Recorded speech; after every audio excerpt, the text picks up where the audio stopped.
Pasan 4 minutos de las 9 de la mañana. Abrimos la primera entrevista de Arriba Gente. Un nuevo informe del Instituto Cuesta Duarte señala que hay 20.000 desempleados más. Para conocer los detalles de este informe, el análisis de mercado de trabajo del primer trimestre de 2023, es que recibimos al economista Alejandra Pico. Bienvenida. ¿Qué tal? ¿Qué tal? ¿Cómo están? Bueno, ¿qué significan estos 20.000 desempleados más? ¿Qué vinculación tiene esto con los puestos de trabajo? Ya para comenzar aclarando esa situación. Bueno, en realidad no es lo mismo 20.000 desempleados más que 20.000 puestos de trabajo menos, pero en realidad la trayectoria que está teniendo el desempleo se explica también por la trayectoria del empleo. ¿Qué significa esto? Nosotros tuvimos una mejora importante, una recuperación del empleo en la última parte de 2021, después de la pandemia, pero esa recuperación del empleo, de los puestos de trabajo, de la cantidad de ocupados, primero se estancó y ahora tuvo un leve empeoramiento. Entonces, en la medida en que la cantidad de personas que se ofrecen para trabajar, que había caído mucho durante la pandemia, se empezó a recuperar, más personas salen al mercado de trabajo y la cantidad de puestos de trabajo o el empleo está estancado y empeorando un poquito, bueno, tenemos una cantidad de desocupados mayor en el primer trimestre de este año, concretamente 20.000 desocupados más que en el primer trimestre del año anterior. Y bueno, eso genera un poco de preocupación porque nos está hablando de un mercado de trabajo que luego de la rápida recuperación que tuvo de lo que había pasado en 2020 y que es verdad que hoy nos encontramos un poquito por encima de 2019 en cuanto a cantidad de puestos de trabajo, dejó de mostrar esas mejoras, se estancó, hay un leve empeoramiento en una situación de partida que, bueno, no es muy buena porque si bien siempre nos comparamos con el momento prepandemia, estábamos en un momento del mercado de trabajo que no era el mejor que habíamos tenido, veníamos de un quinquenio de pérdida de puestos de trabajo y además a esto se agrega que dentro de los ocupados encontramos un número importante de trabajadores que tienen problemas de empleo. Y bueno, mujeres, jóvenes, etc. Sí, ahí está, tasas de desempleo más altas entre los jóvenes, entre las mujeres, en algunas regiones del país, y también desocupados que tienen problemas de subempleo, es decir, que no pueden trabajar todo el horario que corresponde a la jornada de trabajo de ese sector, ocupados con niveles de ingreso bajos que podríamos considerar sumergidos, ocupados que no están registrados a la Seguridad Social, es decir, dentro de ese total de ocupados, que además ahora se empezaría a enlentecer o a empeorar un poquito, también hay una bolsa importante de personas que teniendo trabajo tienen problemas en su inserción laboral. ¿Qué lectura tenemos que hacer entonces? Porque de 2020 a 2021 algo mejoró, tal vez 2022 se podría decir que aún más, cuando, o por lo menos empezamos a delinear una salida de la situación del COVID en nuestro país. Se abrieron las fronteras, se permitió el ingreso de extranjeros, se movió un poco el turismo. Siempre el primer trimestre del año, sobre todo después cuando termina la temporada, inicia el segundo trimestre, baja un poco los niveles de ocupación, imagino, por esa variable. ¿Qué tenemos que esperar? Digo, bueno, ¿y qué lectura se hace? Porque hay menos empleo, los puestos disponibles y que se recuperaron ya se agotaron, entonces hay que elaborar nuevas estrategias. Ahí está, parecería que la recuperación respecto a la caída de 2020, que había sido muy fuerte, se agotó.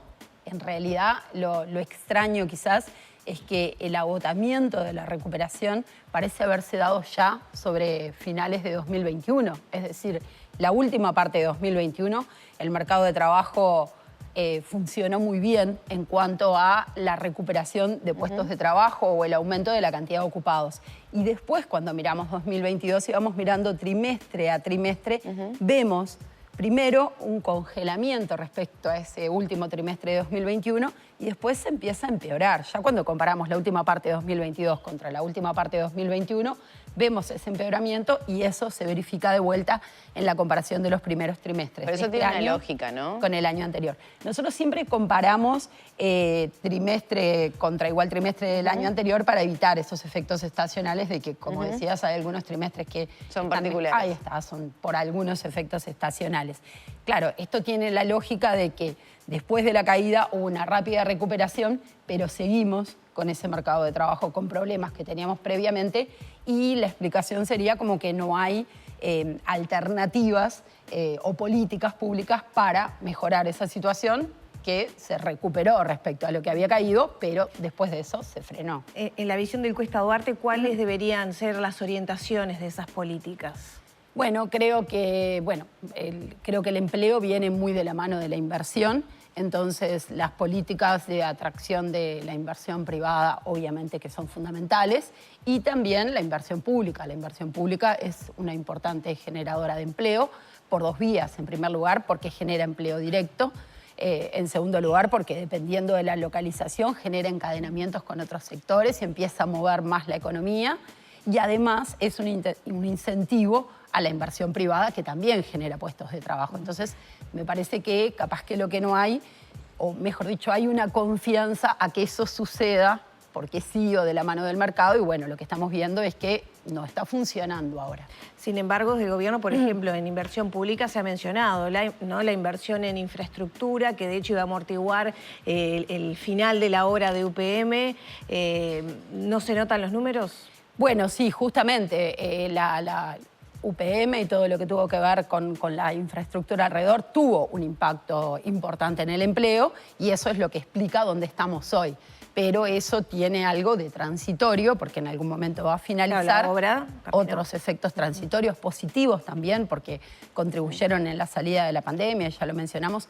Acá también ha sido el tema de los jornales solidarios, pero quitando esas cuestiones más puntuales, la inversión tuvo recortes importantes en 2021 y además no toda inversión pública es generadora de empleo, ¿sí? Depende de los sectores, bueno, como toda actividad depende en qué se esté invirtiendo, si es más o menos generadora de empleo. Hay la inversión pública social, por ejemplo, los sistemas de cuidados, de atención a la primera infancia, a los adultos mayores. Bueno, son sectores en general, públicos o privados, que son muy demandantes de empleo, porque bueno, son sectores de servicios que requieren, ¿sí?, de fuerza de trabajo, de empleo, y que además son sectores donde tienen un gran potencial en materia de empleo porque son más difíciles de sustituir por maquinaria, que es también un poco una amenaza que estamos teniendo hoy en día. Por ejemplo, perdón, el sistema de cuidados quizá podrían tener una incidencia cuando bueno, ya esté funcionando a pleno después de esta reestructura que se está haciendo. Bueno, sí, esperemos que sí. En el quinquenio 2015-2019, en general, el sistema, lo que tiene que ver con la salud, con los servicios vinculados a la salud, había sido uno de los sectores que es verdad que parte de niveles bastante bajos, no estoy hablando solo del sistema público, sino en general, pero había sido uno de los sectores que había tenido un buen desempeño en un quinquenio que, como decía, había sido en términos medios de pérdida de puestos de trabajo. Creo que ahí hay un potencial importante. Bueno, en materia de inversión pública, en las empresas públicas, a nivel de la educación, a nivel de la salud, han habido recortes y eso también se ha sentido en materia de empleo. Alejandra, yendo un poco más a poder segmentar, ¿no?, a esos grupos. Prácticamente la cuarta parte son menores de 25 años que están desocupados. Sí, hay una contribución importante de los desocupados. ¿Cómo se va dividiendo?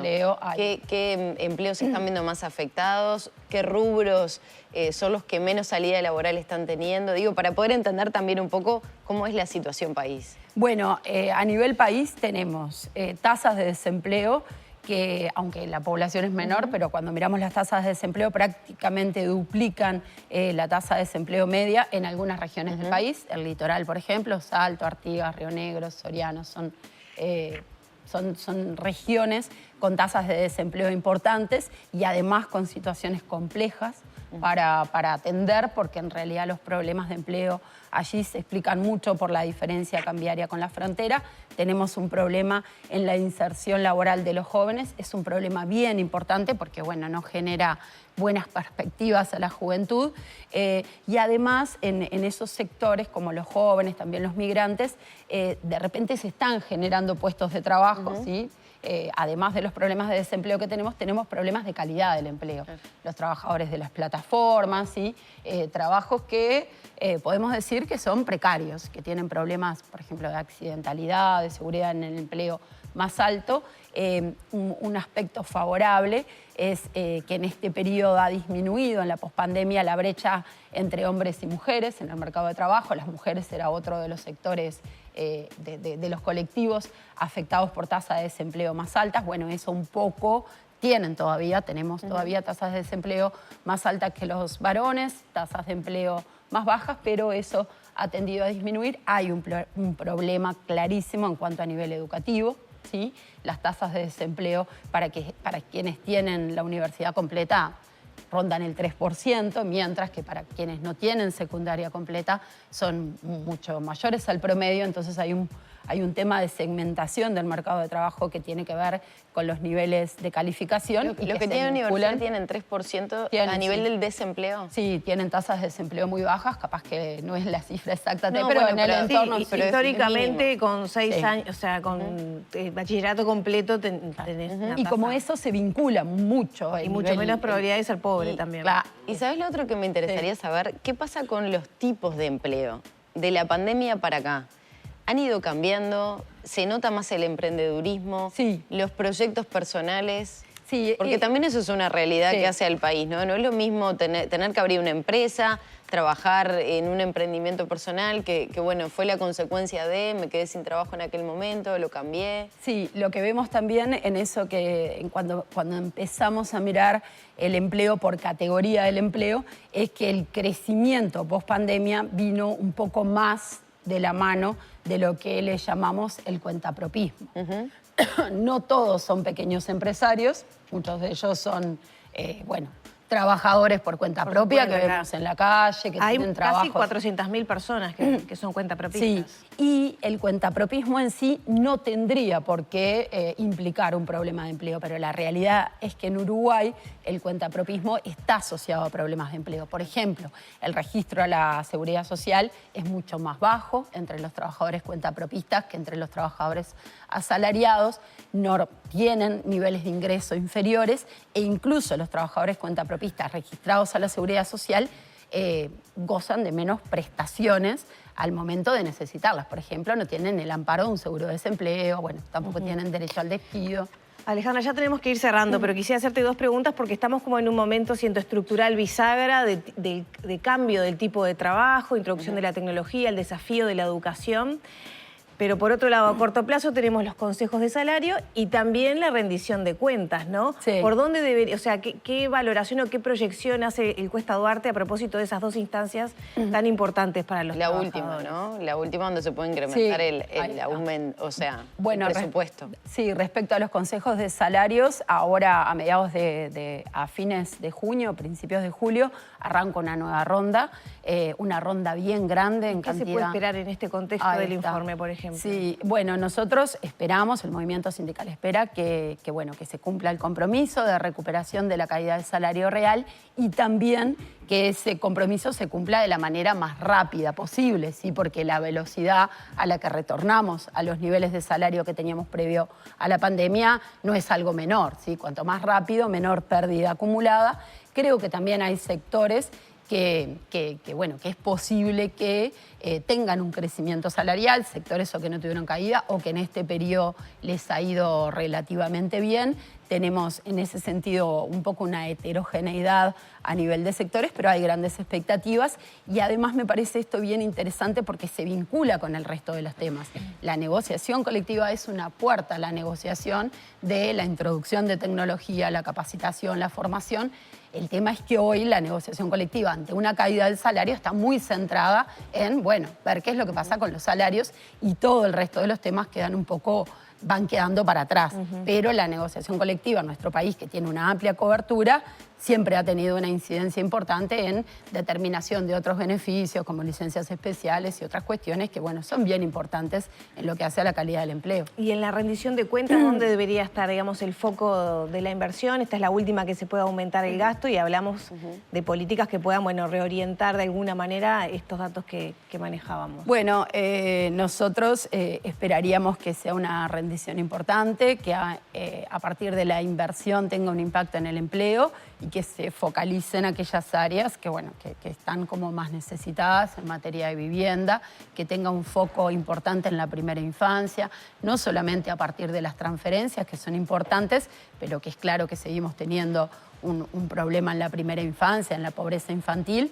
en los servicios que se prestan a los hogares más pobres y con más niños. Eso tiene que ver con los CAIF, con el sistema de cuidados, con la protección a la salud, con un seguimiento más importante de esos hogares.